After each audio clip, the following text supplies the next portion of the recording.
Karon Biyernes Santo, April 19, 2025. Ug diri sa Pilipinas, tradisyon na gyud yung kaon tag binignit nga pinapili. Oni amo ang kuan, show it off. Show it to them. Isa ka kalderong binignit para taman panihapon. Kani pamahaw paniudto. Karon tilawan nato.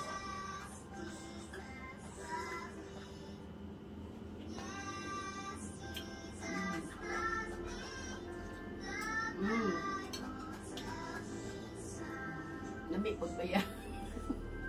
Niluto kani ni Ploy og ni Noime.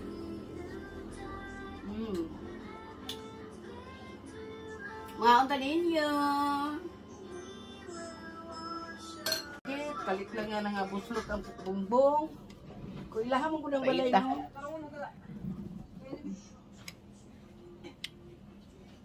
Muna kita uliwa pa. Init pa. Ugutan pa kukuan. Sa pagka, alang-alang mo ni Ploy kukuan.